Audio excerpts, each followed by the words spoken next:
कहानी है रामपुर गांव की, जहां के मर्द महिलाओं को हमेशा नीचा दिखाने की कोशिश में रहते।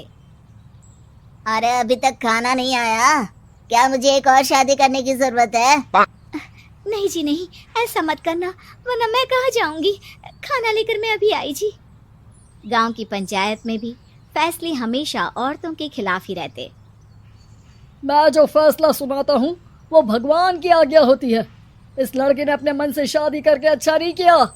लड़के को घर भेज दो और इसकी शादी इसकी जाति की किसी लड़के से करवा दो, लेकिन ये लड़की, इसे तो गांव के बाहर निकाल दो। नहीं नहीं जमींदार साहब, ये क्या बोल रहे हैं? ऐसा नहीं हो सकता। मेरी बेटी मासूम है, इसे अच्छे बुरे की समझ नहीं है। अरे कहाँ जाएगी ये बेचारी? कहाँ जाएगी? इतनी चिंता है तो पूरे परिवार का गांव निकाला कर देते हैं। बेचारे पूरे बसे बसाए परिवार को गांव छोड़ना पड़ता है। चाहे जो हो, अगर बेटियों को कंट्रोल नहीं कर सकते तो गांव में रहने का कोई मतलब नहीं है। यहाँ औरतों को दब कर रहना होगा। कोई भी अपने हिसाब से कुछ नहीं कर सकता, सब ईश्वर की मर्जी से ही होगा। तभी गांव का एक आदमी दौड़ा दौड़ा आता है। सरपंच साहब, जमींदार साहब, वो कालिया है ना, उसकी बेटी पढ़ने के लिए शहर जा रही है। अच्छा, ये कब हो गया? और कालिया की हिम्मत कैसे हो गई ऐसा करने की? लेकर आओ उसे और उसकी बेटी को। बस फिर क्या था, हाजिर हो जाते हैं कालिया और उसकी बेटी सरपंच के सामने। अरे कालिया, ये क्या सुनने में आ रहा है? बेटी को इंजीनियर बना रहा है तू? और ये बता, गांव में तो स्कूल नहीं है, फिर कहां से इतनी क्लास पास कर गई तेरी बेटी? राधा, जो कि कालिया की बेटी है, उसे लगता है कि सरपंच उसकी तारीफ कर रहे हैं। सरपंच जी, मैंने ऑनलाइन पढ़ाई की है, डिस्टेंस लर्निंग से। सभी में मैंने अच्छे नंबर पाए हैं, जिसे देखते हुए शहर की इंजीनियरिंग कॉलेज में मुझे स्कॉलरशिप मिली है। वाह जी वाह, क्या होती है ये? पहले तो ये बताओ, फिर आगे की बात करते हैं। पूरा गांव राधा की बात सुन रहा था और राधा बोलती जा रही थी। तो ऐसे मैं फ्री में एक अच्छी शिक्षा लेकर गांव में जो कुछ परेशानियां हैं, जैसे बिजली, पानी और इंटरनेट जैसी समस्याओं के लिए काम करूंगी। मैं गांव को शहर से जोड़ने के लिए पुल का निर्माण करवाने का प्रस्ताव रखूंगी। मुझे पूरी उम्मीद है कि जल्द ही हमारा गांव भी तरक्की की राह पर चल पड़ेगा। राधा की बात सुनकर सारे गांव वाले ताली बजाने लगते हैं। सरपंच को समझ नहीं आता कि वो क्या करे। चुप रह नादान लड़की, गांव के खिलाफ जाने के लिए तुझे गांव से बेदखल कर दिया जाएगा, वो भी पूरे परिवार के साथ। और हाँ, अगर ठीक से गांव में रहना चाहती है तो ये पढ़ाई लिखाई छोड़ दे। हम तेरे लिए गांव का कोई होनहार लड़का देखेंगे। तभी गांव का एक आदमी बोल पड़ता है। अरे नहीं नहीं सरपंच जी, राधा बिटिया जो बता रही है, अगर वैसा हो जाए तो हम लोगों को पैसा कमाने के लिए बाहर नहीं जाना पड़ेगा। हाँ जी, और ना ही कोसों दूर पानी के लिए भटकना पड़ेगा। हमारे बच्चे भी अच्छी पढ़ाई कर सकेंगे और आगे बढ़ेंगे, ना कि हमारी तरह खेती करते बैठेंगे। क्यों गांव वालों, राधा बिटिया का साथ देना चाहिए ना। सरपंच देखता है कि गांव राधा के साथ है तो वो चुप हो जाता है। वो घर आकर अपने सलाहकार से बात करता है, जो बहुत ही चालाक किस्म का इंसान होता है। अरे सरपंच साहब, आपको बहुत ही होशियारी से काम लेना पड़ेगा। एक बार गांव तरक्की कर गया, यहाँ के बालक पढ़ लिए तो कोई ना पूछेगा आपको। और फिर ये जो बेटा और बेटी है ना आपके, इनको भी आम लोगों की तरह ही जीवन जीना होगा। हाँ, लेकिन करे तो क्या करे? वो ना आप मुझ पर छोड़ दीजिए, बस मैं जैसा बोलूं करते जाइए। अगले रोज सुबह जब गांव वाले सोकर उठते हैं तो राधा के घर के बाहर और साथ ही वो लोग जिन्होंने राधा का सपोर्ट किया था, उनके घर के आगे लाल रंग से कल आऊंगी लिखा होता है। कल आऊंगी? ये क्या होता है? अरे यह तो खून से लिखा है, लगता है कोई भूत प्रेत या चुड़ैल का साया है। चलो सरपंच जी के पास चलते हैं। सभी सरपंच के पास जाकर उसे सारी बात बताते हैं।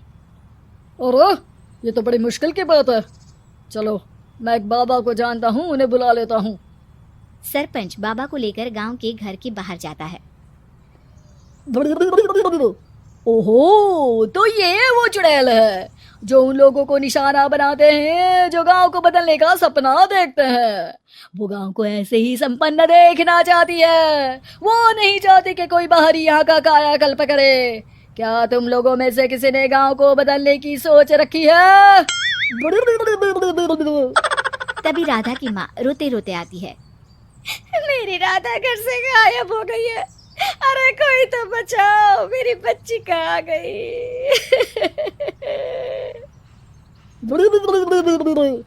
ले गई वो चुड़ैल, तेरी बच्ची को ले गई।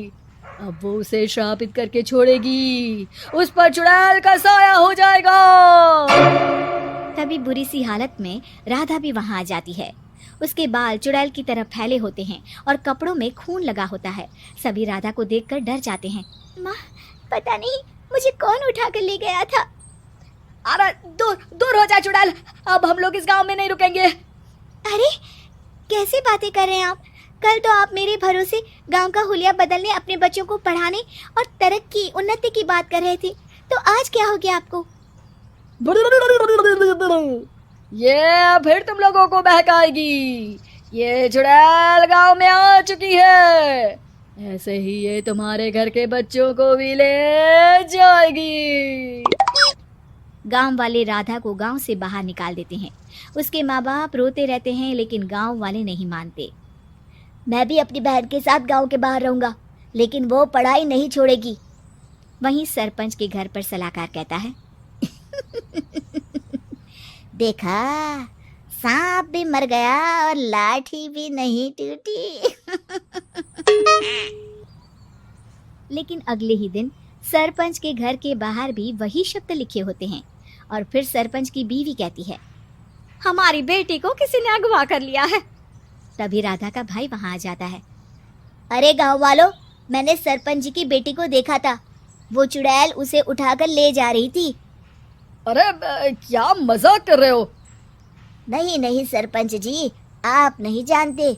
वो चुड़ैल अब आपकी बेटी में आ जाएगी, जैसे राधा के अंदर आ गई थी। तभी सरपंच की बेटी वैसी ही हालत में वहां आती है जैसे राधा आई थी। पापा, पता नहीं कैसे मैं गायब हो गई थी। चुड़ैल, इसके अंदर भी चुड़ैल का साया है, मारो इसे। अरे नहीं नहीं, इसे भी राधा के पास गांव के बाहर ही भेज दो। अरे चुप रहो, मेरी बेटी कहीं नहीं जाएगी और चुड़ैल वुड़ैल कुछ नहीं होता है। अरे कैसे बात कर रहे हो सरपंच जी?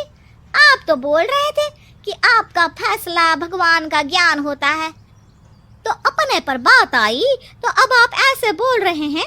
अरे ना ना ना, आपको अपनी बेटी को त्यागना ही होगा। अरे बुलाओ बाबा को। राधा का भाई बाबा को ले आता है, जिसे अब गांव वालों के डर के कारण सच बोलना पड़ता है। मैं कोई बाबा नहीं हूँ, मैं तो मोची था। ये सलाहकार महोदय ने मुझे कहा था एक्टिंग करने को। वो मुझे पैसे देने वाले हैं। अब मुझे माफ कर दो। गलती हो गई, मुझे माफ कर दो। तभी वहां राधा आ जाती है। देखा सरपंच जी, जब गांव के बच्चे साक्षर होंगे तो आप जैसे लोगों की चालाकी नहीं चलेगी।